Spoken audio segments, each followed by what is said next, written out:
Oi pessoal, como é que vocês estão? Gente, estou passando aqui para agradecer você que está assistindo a nossa primeira aula. Eu vou estar olhando para a câmera frontal, principalmente porque eu estou gravando juntamente aqui com vocês no YouTube e também no podcast, tá bom? Então, o nosso canal do YouTube, ele sofreu algumas modificações, certo? Infelizmente, eu perdi a outra conta que tinha. Estamos reiniciando com toda a força, com todo o vigor.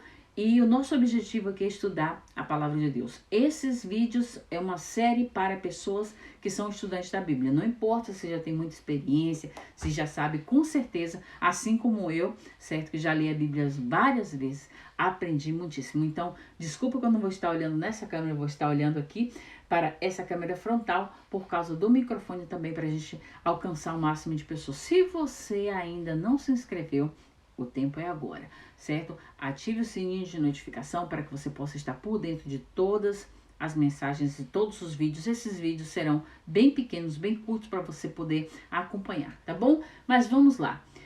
De que se trata esse vídeo? Para quem não sabe, eu sou a Capitã Leia. De que se trata esse vídeo? Esse vídeo se trata de aulas para os estudantes da Bíblia Sagrada, ou seja, das Escrituras Sagradas, tá bom? Tem o objetivo de fornecer uma apresentação ampla, porém, assim como eu acho que muitas pessoas estão tendo dificuldades de entender, né? Quando você tem, por exemplo, muita informação e aquilo começa a dar um tilt na cabeça. Eu, por exemplo, tenho dificuldade quando as pessoas começam a utilizar muitas palavras técnicas, muitos termos difíceis, eu não consigo me concentrar. Por exemplo, agora, nesse exato momento, a partir desse momento, nós vamos contar 15 minutos e a aula termina para que você possa absorver aquilo que foi dado, tá bom?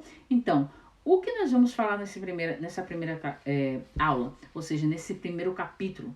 Gostaria de esclarecer algo para você que chegou agora e está interessado em aprender mais sobre as Escrituras Sagradas. Ler o livro de Mateus é fácil, certo? Agora, quando você observa o primeiro capítulo de Mateus, você vê que ele foi escrito diferente, certo? Então, por que nós estamos estudando esse livro primeiro? Porque a estrutura do livro de Mateus é completamente distinta dos outros evangelhos, certo? Se você abre a sua Bíblia nesse momento, aconselho muito a você a ter a sua Bíblia, certo? A gente não vai estar acessando a Bíblia por causa do tempo, mas você vai passar a tarefinha e com certeza você vai ter que ler a Bíblia, certo? Então, quando você abre a sua Bíblia, a primeira coisa que você encontra depois das 4 páginas em branco, agora o pessoal não está nem colocando as páginas em branco não, mas nós sabemos que os 400 anos foi o período intertestamentário, certo? Que Deus não falou com o povo, ou seja, não foi escrito nenhum livro inspirado nesse período de 400 anos, desde o profeta Malaquias até Mateus, tá bom? Então, o que eu quero dizer para vocês é o seguinte: antes da gente entrar e começar a ler, estudar versículo por versículo, porque esse não é o objetivo do curso, a gente vai estudar por que o livro de Mateus começa com a genealogia de Cristo, sendo que os outros livros não começam dessa forma. Então, essa é uma coisa que me chamou muita atenção. Quando eu comecei a estudar, eu falei, não, eu tenho que saber por que esse livro foi escrito diferente. Outro detalhe muito importante, a divisão, certo, do livro de Mateus. O livro de Mateus, ele tem uma divisão bem estruturada, certo? Então, a gente começa como o evangelho foi escrito, e esse evangelho foi uma arma, certo? Ele foi uma arma poderosa, foi usado na igreja primitiva, e a gente vai ver por que e como foi, tá bom? Então, vamos ver aqui agora os antecedentes históricos da época de Mateus. Então, houve 4 principais períodos políticos histórico que mudou o pensamento das pessoas, e Jesus chegou no meio daquele turbilhão de coisa. Então, observe bem, gente, que não estava tudo tranquilo como apresenta, certo? Aqui a a gente olha a Bíblia e diz assim, lê a genealogia, lê os evangelhos, então Jesus chega e tal, mas de repente começa Herodes buscando Jesus, então a gente precisa entender o que foi que aconteceu durante aquele período. Vamos chegar um pouquinho antes, certo? O período persa, nós já sabemos, já repeti várias vezes aqui, que os 400 anos antes de Mateus foi um período de silêncio, então vamos colocar aí 536 anos antes de Cristo, certo? 587 anos de Cristo, um dos eventos mais traumáticos da história do povo judeu ocorreu. E por que eu estou citando isso? Porque a capital, Jerusalém, e o magnífico templo situado lá foi destruído. E uma maioria, ou seja, o povo judeu, muitos deles foram mortos e outros levados para o cativeiro na Babilônia.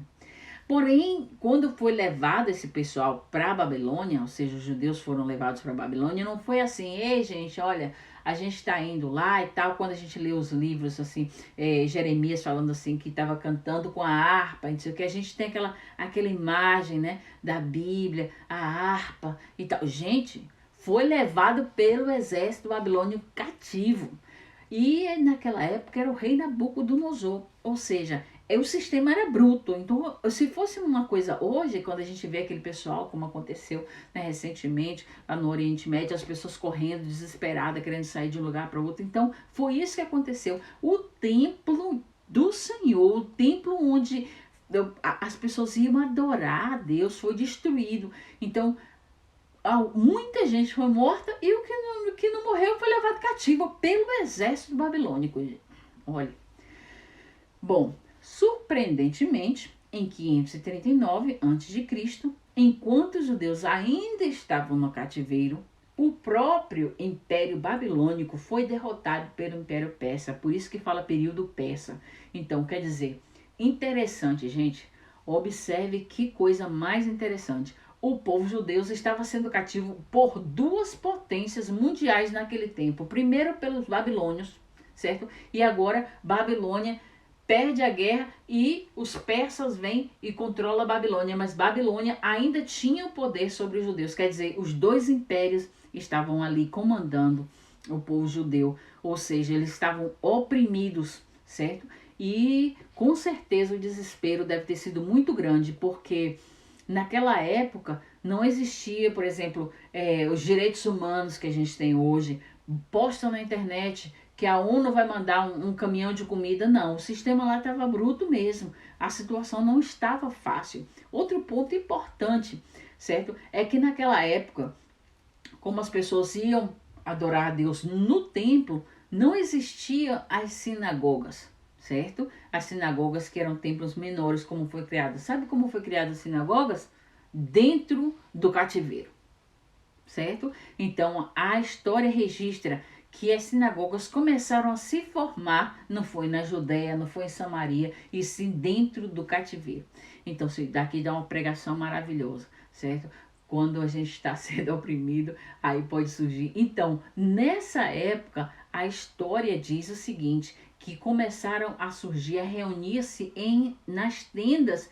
Então, foi por isso que começou a utilizar aquela frase, casa de oração, certo? Então, essa quando eles começaram a utilizar essa casa de oração, não é porque era uma casa, senão que as sinagogas começaram a ser formadas dentro do cativeiro, ou seja, as tendas estavam armadas, e eles começaram a se reunir para orar. 520 anos antes de Cristo, eles começaram a voltar para o plano de reconstruir o templo, certo? Então, mas isso, gente, não aconteceu da noite para o dia, não, certo? Teve um processo e foi consideravelmente lento, aproximadamente 100 anos.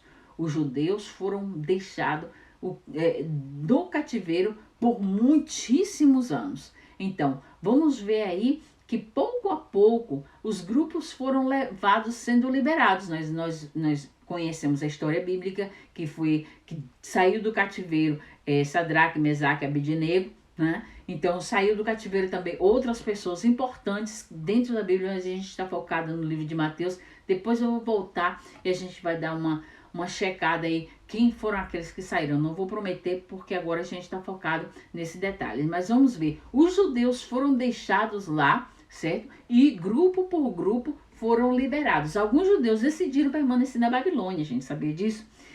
Por quê? Porque alguns judeus, eles abriram negócios, foram bem financeiramente e por isso decidiram ficar. Eles permaneceram, inclusive mantiveram o costume das reuniões em família, ou seja, da casa de oração e as sinagogas ali dentro da Babilônia, ou seja, no lugar onde eles estavam sendo cativos. Eles não voltaram para Jerusalém, tá bom? No ano seguinte, 538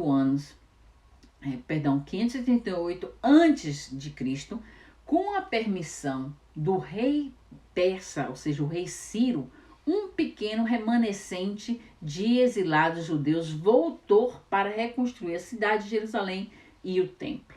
Então a gente tem escrito isso na Bíblia, certo? O templo em Jerusalém começou a ser reconstruído, certo? Pelos próprios judeus, e outros seguiram para reassentar a terra, ou seja, isso durou outro século. Agora, um detalhe muito importante: professores e profetas como Esdras, Neemias e Malaquias escreveu sobre esse período na Bíblia, certo? Os livros de Esdras, Neemias e Malaquias, se você estudar, são livros históricos riquíssimos em informações sobre esse tempo, tá bom? Que é o tempo do profeta Malaquias, por exemplo, é 433 anos antes de Cristo, tá? E o aparecimento de João Batista logo depois, ou seja, 400 anos depois de Malaquias, surgiu João Batista. Esses 400 anos é o período intertestamental. Aprendeu? Então, intertestamental, período do silêncio, tá bom? Então, gente, faltam 4 minutos e a gente para. São 15 minutos de aula somente para você ter um sabor e imaginar como vai ser o restante das nossas aulas. Vamos lá. O que aconteceu durante esse período intertestamental? Nesses 400 anos que não foi escrito nenhum livro inspirado, certo? Vários outros escritos surgiram nessa época. Agora que começa a ficar bom. Porque eu vou citar na próxima aula quais foram os livros que foram escritos nessa época e qual a importância desses livros. Fez bem, fez mal, mas eu vou te dar um hint, um tintim aqui. Nesses 4 centenários, ou seja, nesses 400 anos, alguns estilos de livros foram escritos. Primeiro, o livro religioso, ou livros religiosos, livros históricos, certo? E livros chamados comentários. É muito importante aprender sobre o que foi escrito durante esse período de silêncio, porque influenciou muito a vida dos judeus durante esses 400 anos. Isso teve um peso no comportamento, nas atitudes, até a chegada de Jesus, certo? Hoje em dia nós temos a internet, como eu já falei para vocês, eu estou aqui no YouTube, estou aqui na outra câmera, junto com o podcast, e tudo isso estou influenciando vocês a estudarem a Bíblia. Agora vocês imaginam todo esse aparato aqui contra a Bíblia. É isso que está acontecendo nos dias de hoje, tá bom? Mas eu não vou pregar não, vou me manter aqui. Então o que aconteceu naquela época? Foi isso que aconteceu. Muitos escritos surgiram, certo? Exemplo, livros históricos. Os livros históricos, gente, livros, por exemplo, como registrou o movimento político e social do povo judeu, certo? Eu não gosto de ler história não, o meu negócio é a Bíblia. A gente precisa entender o que aconteceu na história, naquela época, com fontes verídicas, certo? Não vou digitar no Google e o Google vai me dar qualquer resposta, não. A gente tem que observar quem foi que escreveu, se era um historiador de formação ou se era qualquer pessoa que inventou qualquer coisa. Um dos maiores historiadores é o José nós sabemos disso. Infelizmente, a obra de Joséfo foi alterada e é muito difícil. Eu tive o privilégio, como tem, né, na internet, tive o privilégio de ter algum material, certo? Inclusive a versão mais próxima do original dele, do Joséfo, certo? Que diz a história dos hebreus. Mas realmente ele foi um historiador de formação, certo? Ele se formou e ele escreveu coisas do tempo de Jesus. Primeiro, ele era um fariseu, certo? E nós sabemos que fariseu não é a pessoa... Hoje em dia é muito comum dizer assim, ele é um fariseu. Não, o seu fariseu é uma pessoa zeloso da lei, que estudou, sabia da lei e preservava. A gente vai falar sobre também os fariseus aqui. Joséfo escreveu a história do povo judeu naquela época, mencionando Jesus em seus escritos. Muito importante, importantíssimo, ok? Ele escreve, abre aspas, nesse tempo, um nazareno foi executado com morte de cruz. E ele estava descrevendo fatos como um historiador. E ressaltava acontecimentos políticos e sociais, certo? E em nenhum momento em seus escritos, Joséfo mencionou que Jesus era o Filho de Deus, certo? Porque ele era fariseu, ele não acreditava que Jesus era o Filho de Deus, porém, ele não verbalizou se acreditava ou não, nunca foi escrito, tá bom? Então, vamos lá. Em seus escritos, vou ler aqui, abre aspas para o que ele escreveu, né? Agora, havia mais, porém, um homem nessa época, um sábio, se for lícito chamá-lo de homem, pois era um realizador de obras maravilhosas, um mestre de homens, que recebem da verdade com prazer. Ele atraiu para si muitos judeus e muitos gentios, fecha aspas. Isso foi escrito por Joséfo. Então, para finalizar, quer dizer aqui uma coisa para vocês, muito interessante. Por que eu citei Joséfo? Depois eu vou citar outros escritores mais. Porque Joséfo, ele tinha capacidade, não somente... vamos dizer, da escrita, mas ele tinha capacidade de formação e também conhecimento da lei como fariseu, certo? Então, mais próximo da nossa história, ou seja, não tinha nada a ver com se ele era seguidor de Jesus, ele estava escrevendo um fato, de repente Jesus surgiu. Isso ajuda, não que a Bíblia precise de ajuda, mas ajuda como vários judeus se converteram através da leitura e do conhecimento de que realmente Jesus existiu nesse tempo, através dos escritos de Joséfo. Então é necessário a gente estudar a estrutura do que rodeia, certo? Não somente as escrituras sagradas, que é a principal fonte de informação que nós cremos, mas uma das coisas muito importantes também, que com isso termino, tá?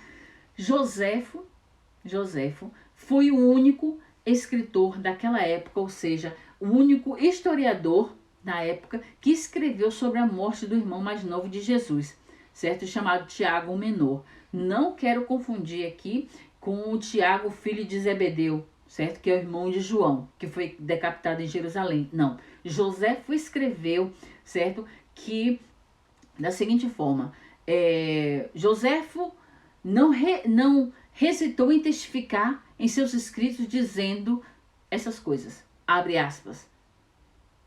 Essas coisas aconteceram aos judeus para vingar Tiago, o justo, que era irmão de Jesus, que se chamava o Cristo, pois os judeus o mataram, embora ele fosse um homem bom. Fecha aspas. Então, na Bíblia não tem escrito como foi que Tiago morreu, mas ele escreveu. Ele diz assim, que Tiago, irmão de Jesus, chamado Tiago o Menor, foi jogado de um pináculo do templo e espancado até a morte com uma clava, ou seja, com um pedaço de pau, né? Então, somente sabemos como Tiago morreu por conta dos registros de Joséfo. É bom mencionar que não estamos desacreditando da Bíblia, Deus me livre e guarde. Essa é, na realidade, a mais pura verdade, a Bíblia, a palavra de Deus. Porém, nós precisamos entender o que aconteceu, por que as pessoas se revoltaram, como foi que aconteceu, por que eles gritavam Barrabás em vez de Jesus. Tudo isso está escrito em algum lugar, na história, e a gente precisa saber disso aí, tá bom? Então, para finalizar, na aula de hoje, nós estamos estudando o livro de Mateus e finalizando com a comprovação histórica da morte do irmão mais novo de Jesus, que é Tiago, o menor. E Tiago morreu da seguinte forma: ele foi jogado de um pináculo, certo? Como está escrito no livro de Joséfo. Ele foi jogado de um pináculo do templo e espancado até a morte, tá bom? Então, infelizmente aconteceu isso, mas tudo foi para a glória de Deus. Nós devemos, nesse momento, observar bastante que esses livros foram escritos durante o período de silêncio. E tem outras coisas mais que a gente vai citar na nossa próxima aula. Muito obrigada por estar comigo e que Deus continue te abençoando, te guardando, te protegendo de todo mal. Beijo da Capitã e a gente volta.